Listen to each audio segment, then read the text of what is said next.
forgotten corner of Kensington Palace, a sealed velvet box, and one handwritten message that changes everything.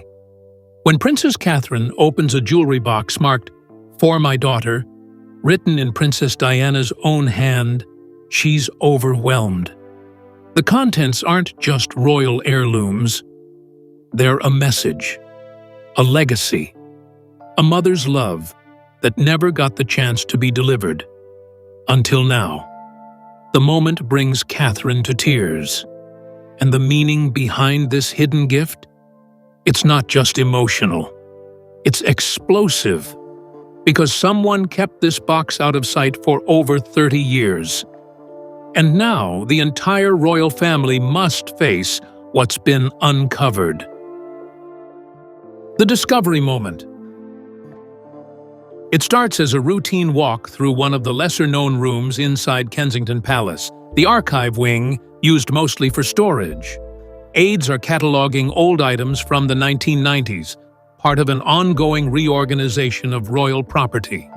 Catherine, now Princess of Wales, joins briefly, curious about items once belonging to Princess Diana. But then, at 3:46 p.m., something catches her eye.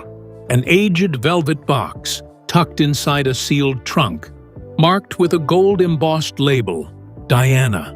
She opens the box carefully. Inside, a handwritten card, fragile with time. The inscription, scrawled in Diana's unmistakable penmanship, reads, "For my daughter." No title, no explanation, just those words. Catherine freezes. The room, once filled with quiet conversation and rustling paper, falls completely silent. The inscription pierces through layers of memory, emotion, and expectation. It isn't just an object. It's a message from a woman she never met, yet whose legacy she's lived under for nearly 14 years. Inside the box lie pieces unmistakably Diana's. A sapphire brooch, a delicate pearl bracelet, and a small locket engraved with the year 1993. But it's the message that overwhelms. Catherine's breath catches. To find something so personal, so specific, feels unreal. It wasn't addressed to a future daughter-in-law or the family. It was addressed to her daughter, which raises the question, did Diana somehow sense her future would include a daughter? Or was this gift intended for a daughter she never had? Catherine doesn't speak. She simply lowers herself onto a nearby settee, eyes fixed on the note, fingers trembling. This moment reshapes everything. Diana, so often spoken about in public terms, charity, beauty, scandal, now speaks in private. In just 3 words, she bridges time. For Catherine, it's no longer about legacy. It's about connection. And suddenly, everything feels personal. The discovery rattles Catherine. But as the room slowly returns to motion, one question lingers above all. Why was this box hidden? Not in plain sight, not referenced in any formal catalog, and certainly not known to the public. Someone kept it out of view. For years, maybe decades. Was it misplaced, forgotten, or concealed? The answers lie deeper inside the palace archives, in stories untold and decisions long buried. Why it was hidden. The royal family doesn't discard history, they store it. Inside Kensington Palace, Clarence House, and Sandringham, thousands of personal items belonging to past monarchs and consorts sit locked away. After Diana's death in 1997, many of her possessions were divided. Some passed to William and Harry, others preserved by curators. But this particular box, dated 1993, was never publicly acknowledged. It's not on any known inventory, and the inscription alone would have made it notable. So why was it never mentioned? One theory: it was kept intentionally quiet, perhaps even removed during the early 2000s, when tensions between Diana's memory and the royal household were at their peak.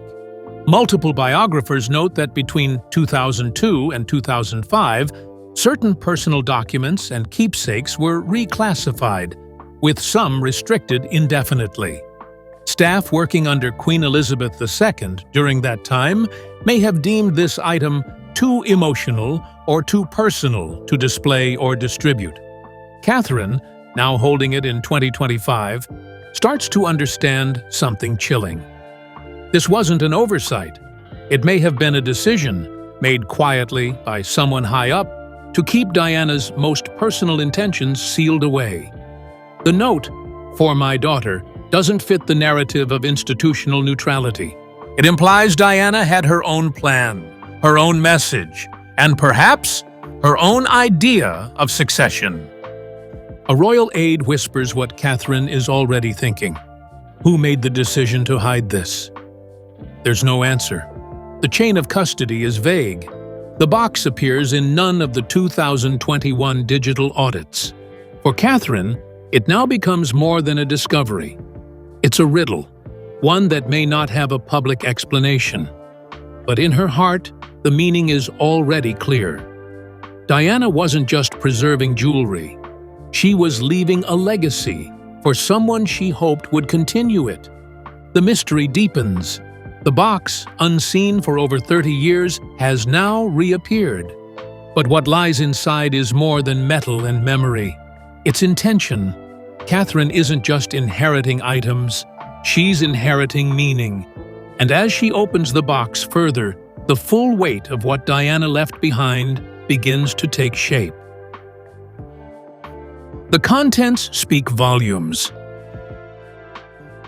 The velvet-lined interior of the box holds 3 key pieces: a sapphire brooch, a pearl bracelet, and a locket etched with the initials CW, likely Charlotte Windsor.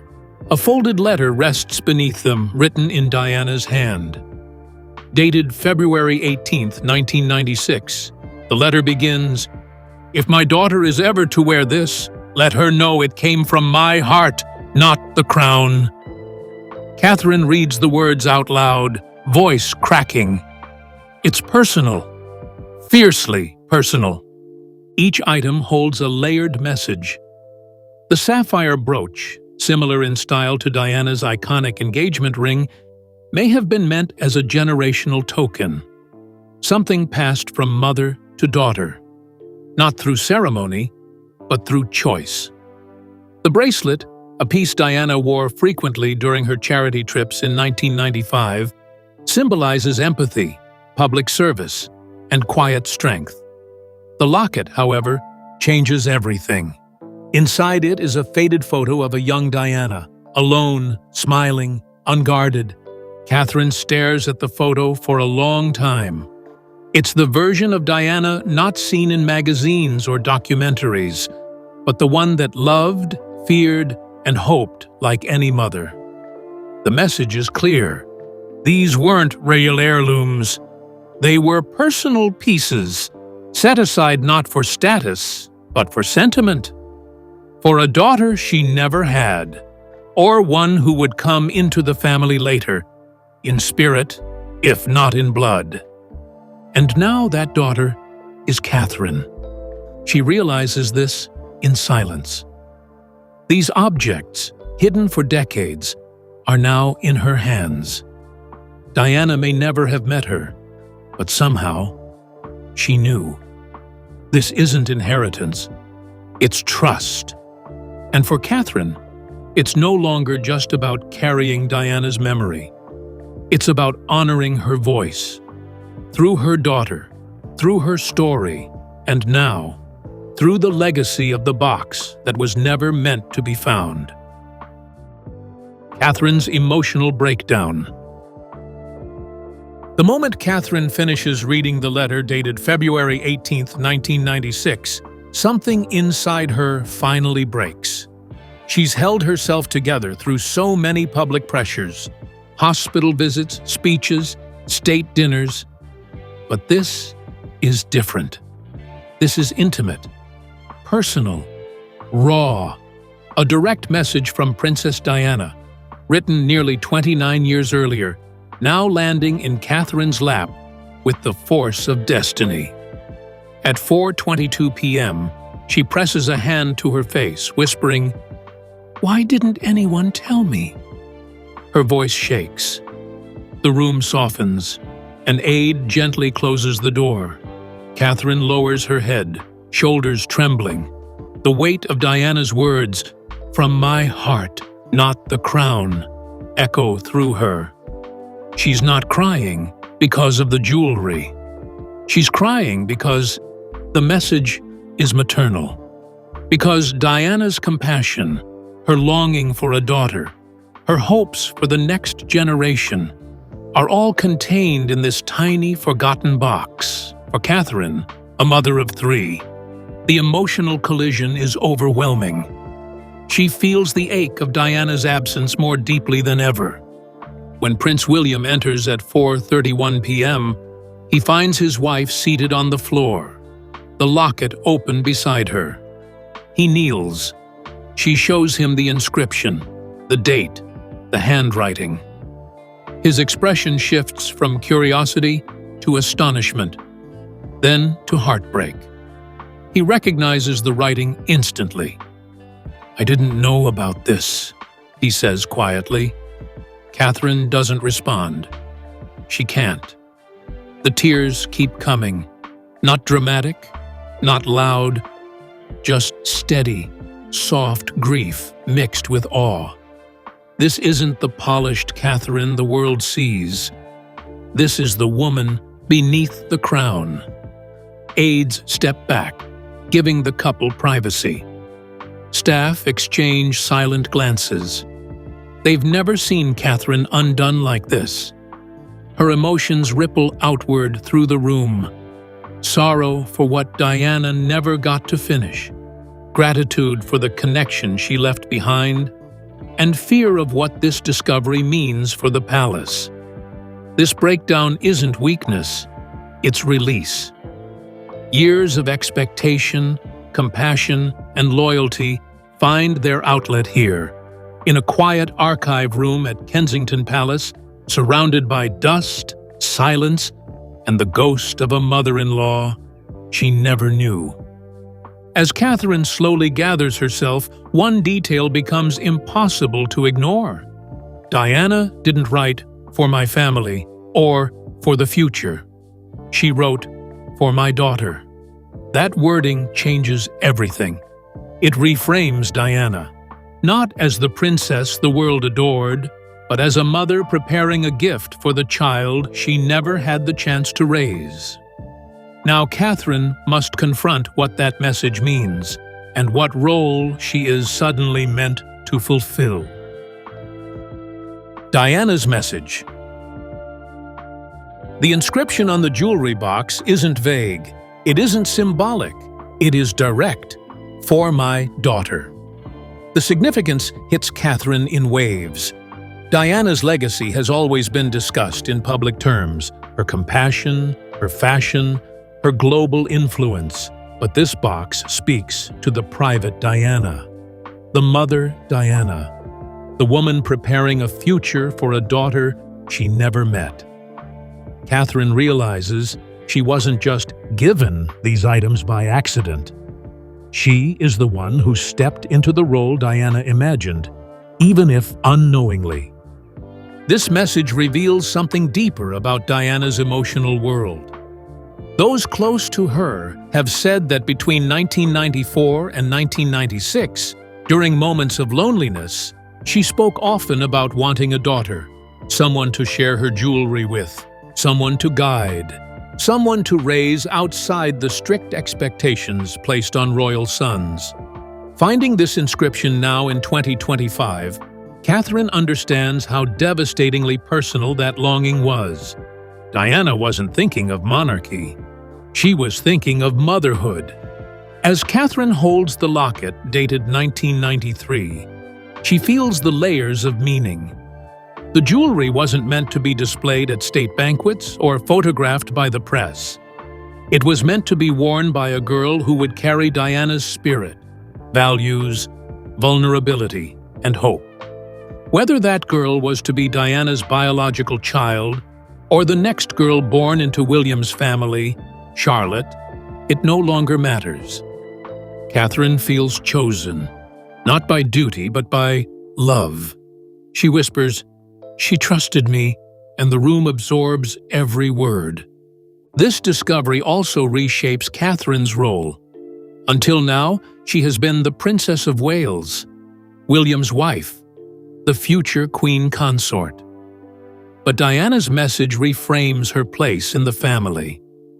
Catherine is not just continuing royal tradition, she is continuing Diana's intention, a private lineage of compassion, a maternal legacy, something separate from the crown, something emotional, human, and sacred. Catherine becomes the bridge between worlds, the monarchy Diana struggled against, and the daughter Diana longed to love. But moments like this never stay private for long. Inside the palace, discoveries create ripples, some quiet, some tidal. The box meant for a daughter now sits in the hands of a future queen. And as whispers spread through the halls, a new tension emerges. Who knew about this? Who hid it? And why? Catherine's connection to Diana has never been stronger. But palace politics may be about to complicate everything. Palace politics redux. Word travels fast in royal circles. By 5:12 p.m., senior aides from both Clarence House and Buckingham Palace are informed that Catherine has discovered an item of significant personal value belonging to Princess Diana. No one uses the word hidden, but the atmosphere is undeniably tense. Diana's name still carries weight, emotionally, historically, politically. Any unapproved resurfacing of her belongings can alter public narratives, and the institution knows this all too well. Inside the palace, questions multiply.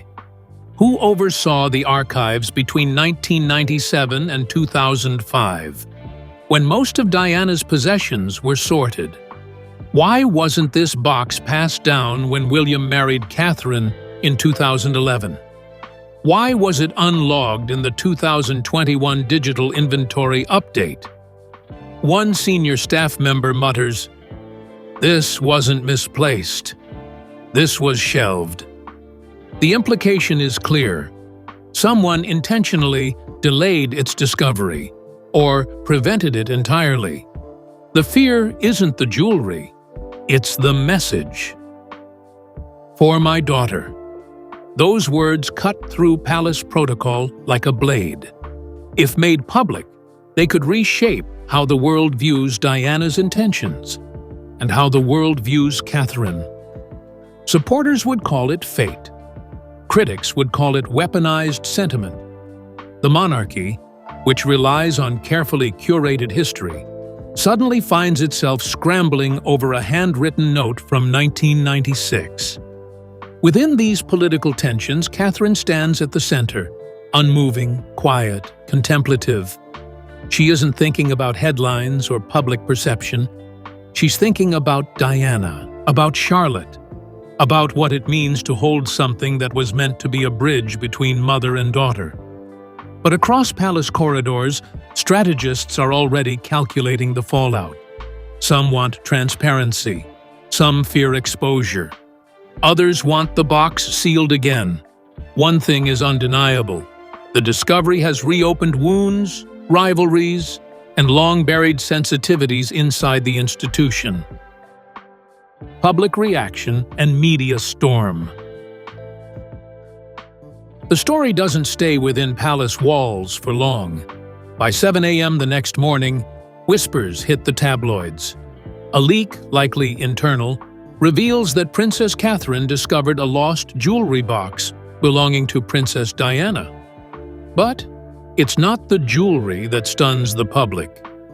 It's the inscription. For my daughter. The phrase spreads across headlines within hours. Hello, Daily Mail, The Mirror, and even BBC News run versions of the same bombshell. And with it, the country reacts. Social media erupts. On X, formerly Twitter, the hashtag #ForMyDaughter trends globally. Posts praising Diana's foresight, Catherine's grace, and Charlotte's future fill timelines. Royal watchers flood comment sections with emotion. Diana is still guiding them. This just broke me. Now we know who her true heir is. The moment becomes more than a royal footnote. It's a reckoning. A direct connection between Diana's love and the young woman now carrying her legacy. Camilla's name begins trending as well. Some speculate whether she or others within Clarence House had knowledge of the box and kept it hidden. The palace remains silent. But silence, in this case, only fuels speculation. By midday, op-eds begin framing the moment as a turning point for Catherine, no longer just the Princess of Wales, but now publicly seen as the true daughter Diana never had. Royal fans rally, critics soften, the public mood shifts in Catherine's favor. The firm, used to controlling the message, finds itself one step behind. Behind the polished press statements, internal discussions turn frantic. Should the story be verified or downplayed? Should Catherine speak? Should the box be acknowledged officially or kept quiet? But for the public, the story has already taken root. This isn't about press management anymore. It's about emotion, legacy, and the feeling that, after all these years, Diana is finally being heard again. As headlines swirl and public sentiment soars, Catherine remains still. She hasn't spoken. She hasn't posted. She doesn't need to. The jewelry box, the inscription, the symbolism, they've already said more than any statement could. But now, with the world watching and the palace reacting, Catherine must decide what comes next. Because this is no longer just a private discovery. It's a public responsibility. And with Diana's voice echoing in her hands, her next steps could reshape everything. Catherine's mission going forward. In the quiet that follows the media storm, Catherine takes a step back from public duties for 3 days. No official explanation is given, but behind the scenes at Kensington Palace, something is shifting. This discovery has changed her, not in title or obligation, but in purpose. For years, she's been the polished face of the firm, calm, prepared, diplomatic. But now, with Diana's final personal gift in her possession, Catherine begins to rethink her path. She starts by revisiting Diana's old charities, Centrepoint, the Royal Marsden, and causes for women and children. Not publicly, quietly. A private visit here, a call there. Advisors note that her calendar begins reflecting a subtle theme: emotional legacy over royal formality. Then, during a Royal Foundation meeting in early June 2025, she mentions the idea of launching a new initiative, not under her own name, but under Diana's. A foundation centered around motherhood, mental health, and intergenerational healing. Catherine also begins wearing Diana's pieces more selectively, not as fashion, but as symbols. On Charlotte's birthday, she wears the pearl bracelet. At a mental health summit, she dons the sapphire brooch. Each time, the media catches it, and each time, the public connects it back to the inscription, "For my daughter." These aren't accessories. They are quiet declarations. She is no longer just honoring Diana's memory. She is activating it. Through this, Catherine's image evolves. She isn't the royal who simply married in. She is the one who carries forward the private legacy Diana tried to protect, the one entrusted with emotion in a system built on silence. And whether the palace supports it or not, the public now sees her differently, not as a princess performing her role, but as a daughter continuing a mother's mission. Her choices are deliberate, her voice still soft. But Catherine's direction has changed. Diana's message wasn't just a memory, it was a guide. And now, as the palace takes notice and the public pays attention, a question begins forming louder and clearer. Is this the moment Diana's legacy finally finds its rightful home? Not in an institution, but in a woman who truly understands it. What this means for Diana's legacy. For years, Princess Diana's legacy lived in photographs, interviews, and documentaries. Frozen in time, admired but unreachable. But now, in 2025, a private gift long buried brings that legacy to life again, not as a royal myth, but as a mother's voice. The jewelry box inscribed, "For my daughter," redefines Diana's final wishes. Not for institutions, not for protocol, but for something personal, something human, something meant for the future. That future, now embodied in Princess Catherine, bridges the past with a new kind of royalty. Diana's hopes, once private and painful, now echo through Catherine's actions. Her support for young women, her passion for mental health, her calm resolve under pressure. These are not coincidental. They're aligned. The world begins to see it too. Articles frame her as Diana's natural successor. Interviews with royal historians confirm this wasn't an accident. Diana had a plan. And through Catherine, it lives on. But perhaps the most powerful impact lies with Diana's grandchildren. George, Charlotte, and Louis are now connected to their grandmother not by stories, but by heirlooms.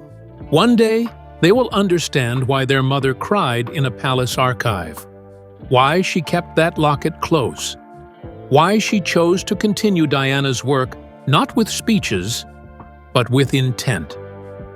This is the real legacy, passed down not through rules, but through meaning. For the public, it's a rebirth of emotion. Diana's memory becomes relevant again, not for nostalgia, but for inspiration. The jewelry box wasn't just a physical object. It was proof that Diana saw beyond her own time, that she left something behind not to be stored, but to be found.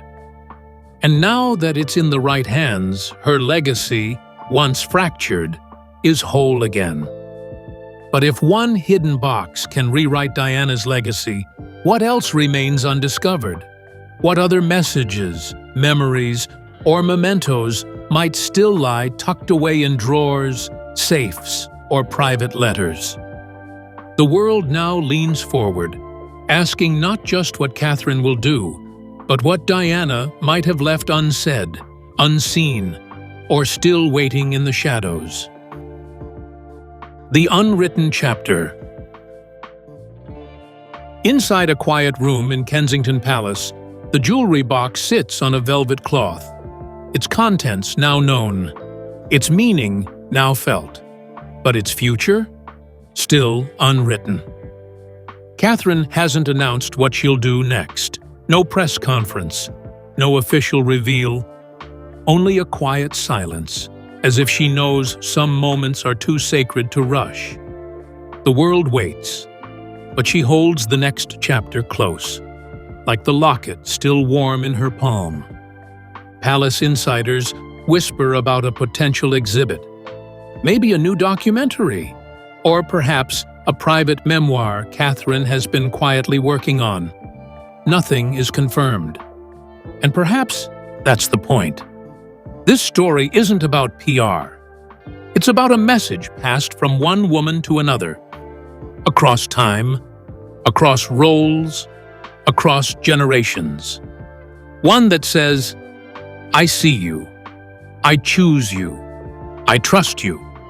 What remains unknown is whether more of Diana's belongings, more letters, more gifts, more notes, exist in similar hidden corners. Was the box an isolated moment, or the beginning of a trail?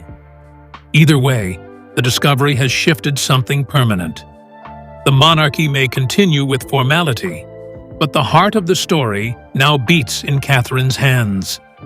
And so we arrive at a rare moment in royal history, a silent pause before the next decision. A locket waiting to be opened again, a message written decades ago, still echoing today. And one woman, standing alone between memory and future, holding the weight of it all. Because when Diana wrote for my daughter, she wasn't just imagining someone, she was writing to her.